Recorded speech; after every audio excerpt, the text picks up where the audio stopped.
Hey guys, this is Matt Bellman Motorsports. Hope you're having a good weekend. We are 2 days away from New Year's 2024, New Year, new opportunities. Just want to do a quick video on the Camaro and just kind of tell you what direction we're going in, what improvements we're looking to make. Not give everything away, but just a few hints. Kind of do a little bit of scheduling talk and so forth there. So that's where we're going into, and let's begin. We're wanting to be for 2024. It's going to be pretty much what I call phase 2 of the rebuild. Last year we did a lot of mechanical things that need to be upgraded. Some of the stuff we did last year on phase 1, new opportunity has arisen where some of that stuff's going to be changed again in phase 2 rebuild. The rebuild phase 2 includes new fuel management, more grip, more modern compound tire, a little bit better shop package, and a couple other variables in that. I posted up yesterday. One of the beginnings as far as the winter upgrades is our charging system on the car. We originally had, I think the car originally came with a 10 SI 55 amp alternator originally from the factory on these cars. It was an externally regulated unit, and while it did okay for when the car was stock and the stock accessories and everything, as the car has progressed and upgraded, the wiring and the charge system needs to be upgraded too to handle all the new amenities and the performance aspect. Hence, we went from a 10 SI alternator to a 12 SI alternator from like a 3rd gen Camaro, which was a 94 amp. That was a good thing because it went to an internal regulated setup, but it still only had about 35 to 40 amps at idle, if I remember correctly. I could be wrong. While it did better, when you put the dual fans on there, it was actually struggled a little bit, pulled the battery down a little bit, which can cause, especially on ignition, can cause a little bit. It didn't shut it down, but it kind of hurt the performance of the ignition. I could tell the motor run a little differently and stuff like that. I got by with it for a long time because it really didn't really affect the drivability of the car so much, but it was one of the things that needed to be upgraded. So actually that last week, early this week, I installed a brand new 12 SI alternator from PowerMaster. This one puts out 161 on the top end and actually puts out 108 amps at idle. So that will accommodate pretty much everything we're going to throw at it from the 2024 phase 2 standpoint. This will actually include a new fuel injection system. I did say that right, fuel injection. I've been a carburetor guy most of my life, and I still love carburetors. But we are going to the fuel injection system. I don't want to say what brand or what we're going with at this moment. I want to kind of phase it into the updates and so forth there. So I'm proud to get on board with fuel injection. I'm pretty excited what it can do to the car and the tunability aspect of it. It's going to be a whole new fuel injection and a whole new ignition system as well. So I'm really excited about that. I think it will give better drivability to the car and just eliminate, with weather changes and different, fuels, winter blends, stuff like that. Winter blend, summer blend, different brands, fuels, when you're traveling or so forth. It'll just make it more consistent overall, and I'm pretty happy with that. So I'm upgrading my charging wire to a 4 gauge to handle the upgraded amps. We moved the battery to the back last year. We got an optimal battery in the back. We got fresh 2 gauge cables going back to replace the original 6 gauge wire. And I think the original charging wire was a 10 gauge wire, which again at that time it handled everything it needed to handle with the way the stock configuration was set up. But once you factor in an electric fuel pump, dual 13-inch fans, you got your full headlights on, ignition and everything of that nature, I think we're going to be right around about 80 amps at idling if everything is turned on at the same time. So we factored that in for better performance there. With the new fuel injection system, again, that's one of the hints that I was going to do in the video. We are doing we got a custom built tank, actually from Rock Valley Stainless Tanks. Zach over there helped me out tremendously on it. I want to give him props on this video for helping me out on that. We got a custom baffle tank in there. We're going to run the Holley in-tank retrofit pump with the Hydromat system. The way baffling is, it keeps the fuel submerged around the Hydromat at pretty much all times. It kind of traps it per se, and it should do really well. Right now the car has the factor tank in it, and it's pretty much pushed to its max limit. When I say max limit, I mean literally the max limit. Pretty much right now, when I autocross, I have to keep it at a full tank at all times for it to pick up. And then also sometimes it does splash fuel out of the vents, and pretty much ruins my charcoal canister, pretty much in a sense, because it will drip fuel out there sometimes under hard cornering. As the car has progressed from bolt-on leaf spring setup, back in the day when I first autocross, the factor tank worked pretty well. I never had much problems with it.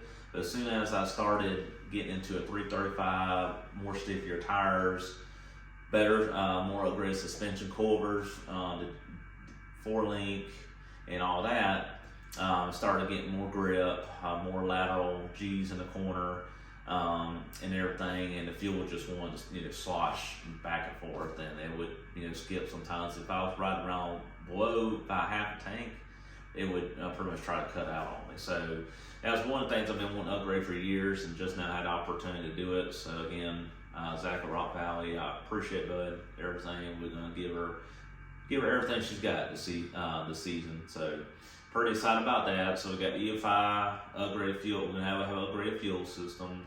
Obviously, to be competitive in autocross nowadays, you really need a 315 up front. Really minimal. So we've run BHG rivals for a very long time. I love the tire. For a good entry-level car that wanting to get into autocross and have a good street tire, the Rival still does really good. It really does. I love BHG. I run BHG mud trains on my square body. I run BHG pretty much on everything. I love the Goodner to death. But we are going to the Yokohama 8052s next year. I already got the tires here, and I'm planning to pick up a pretty good amount of time just from a tire swap standpoint. And of course, it's going to be on the Forge line GA3 wheels, and we got the Bear 6-piston brakes front rear. So that's going to be another upgrade there. Gonna change my front bar to a spine sway bar unit. I got one kind of built already. I'm gonna try that. Get a little better tire clearance up front. On the second gen, it is physically possible to put a 315 up front. But it is pretty tight, so I'm getting a wheel fitment tool. We're gonna kind of measure it out and everything. We are not running inner fenders on this car right now. That's really the only way you can get 315 unless you modify them somewhat. But we'll get more detail as time progresses on that and show what all we did to it. I'm pretty excited about it. I'm gonna run 315 squared. Is my ideal setup. I think it'll be a little bit more balanced that way. Instead of a 275, 335 setup, which I love it. For a street driven car, it looks really good. It drives really well on the street, and for someone just a cruise car or whatnot, and maybe occasional autocross or whatnot, it does really well. I love that setup as well. Eventually, I may have 2 sets of tires and wheels just to swap them back and forth. I do like that little bit of a staggered look, but going to the 315, I think will be, from a competitive standpoint, be an advantage. We're going to do a new front end alignment. I'm going to do some front end alignment number changes on it. Right now, my alignment setting is pretty much dating back to early 2010, 12 alignment specs for autocross. So as tires have progressed, suspension has progressed, you can run more camber, more caster, everything. So I'm going to update that a little bit. That's another thing there. And I'm trying to think of what else. This car, believe it or not, has not been scaled at all. I think a lot of people thought I have scaled it and everything, but this car has not been scaled at all in its entire life. I think we did take it to the recycle place down the road and measure the weight on it.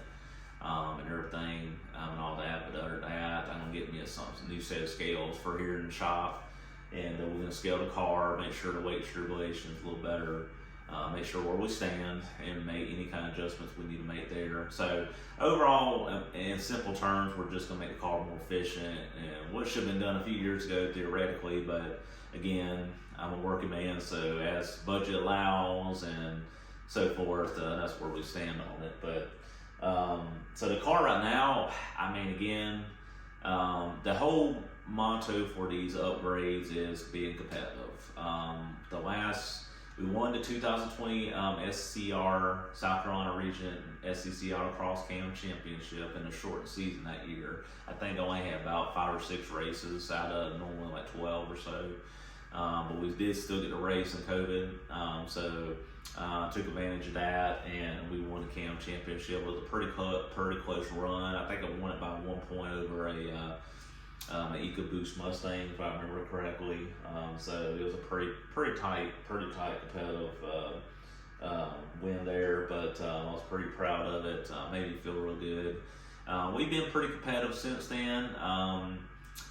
We've had a bunch of top fives. I can't remember the last one I had. It may have been back in 2020 or 21. So between 2021 to now, I got married to my wife Sarah. I love her, and we've got a house. So a lot of changes and stuff right now, which is a good thing. Everything. So been kind of behind the 8 ball a little bit on upgrades and progressing the car with a lot of the Cam cars. So yeah, that's where we're at right now. I want to get back to being competitive. I mean, the car actually, the way it sits with 275 and old tires last year, I mean, these BFGs probably have, I don't know, 80 plus runs on them, I guess. They're pretty hard. They're pretty hard and like bricks for the most part. Anyway, we did Georgia last year. We had top 5 out of 60 cars, and again, it was pretty competitive. If I had 315s and Yokohamas and what I'm going to do to the car, I mean, heck, I probably could have won the darn thing. And then we ran pretty good at Z-Max the couple times we ran. The last event, it was cold and damp, and the car just didn't handle. I mean, it was kind of the final straw that broke the camel's back with these hard tires and cold weather. So overall, it did pretty well for what way it's set up now. And again, there's always going to be somebody faster out there. Somebody has more money, bigger bill and stuff like that. You got to realize at some point, you only do in your budget, stuff. And I'm pretty grateful to have this car, and realistically, so I'm pretty happy. It's a good little car. I love it. It's a pretty basic small block car. Still run carbureted. Factory. It's got the GM 10 bolt in it, beefed up. It's got turbo 350 in it. So it's simple, really simple car, and everything. We did also last year gear changes on it, and everything. So. I haven't really got to try that out too much. I've only done 2 races with it, but it seems like it does pretty well. So yeah, I mean, it's pretty much a simple car by builder terms for the most part, but it's been pretty effective. I guess it's either the car or it's me to drive where I want to. But also last year, not running periodically every few months and stuff like that. I just didn't get a lot of seat time, so kind of feel kind of rusty as well. And for me, it's all about getting reps. I mean, whether it's sports or autocross or whatever, getting a rhythm and reps for me mostly. I think that's for a lot of people as well. But yeah, so just a review for 2024. We're gonna do. We are issued a charging system upgrade again, fuel injection, the tank, new tires and everything. So that's kind of where we're going for. For events, probably the first event for next year in 2024. Probably looking at, I'm hoping to have everything done by April at the latest. So by April, I'm hoping to do a couple test and tune events, maybe with Triad since they're so close. We're located in Knoxville, North Carolina, so I'm trying to run some Winston, which is very close. I need a couple events where I can kind of get some seat time.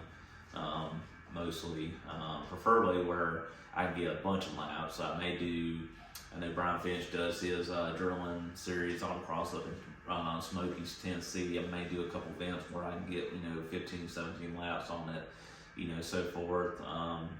And the big main event we're aiming for is the Bow Tie Nationals in Bristol, May 3rd through the 4th in Bristol, Tennessee. It's basically almost like an old all Chevy show. They have autocross, drag racing, car show, swap meet. I think they have a track cruiser around Bristol. So it kind of reminds me actually almost like a Good Guys, like Good Guys Charlotte kind of a deal as well. So gonna try to do that, maybe get a win up there, and then we're gonna do our locals, Z-Max autocrosses with the Central Carolina region. Gonna do Georgia again this year. Love that event, and so forth there. So that's what we're looking at. Probably again looking at April right now. I wish I had everything sooner, but just stuff keep coming up and whatnot. So other than that, guys, I think that's about it. Like I said, I just want to do the video kind of where we're aiming for 2024. And I'm going to post up upgrades as we go here and keep you informed on it. So not a big social media whiz. So I mean, I'll try, I'll post up a video. It may not be the most professional and detailed. I'm pretty much shooting all this on my iPhone 13 in 4K. So don't have any really fancy equipment or anything, but I'll try to post as much as I can as well. So anyway, guys, we're gonna get out of here. I'm gonna take the car for a spin, make sure the charging system's working. We just got the alternator again on there. This is pretty sweet. Make sure everything's charging like it should. Take it out. It's about 44 degrees outside. About 70 degrees here in the shop. So nice and toasty. But we're gonna try to do that. I gotta clean out the fuel tank as well. And so forth. But anyway, guys, hope you have a good New Year's, and I will see you probably sometime at autocrosses in the near future, and I will post up here very shortly. See you guys.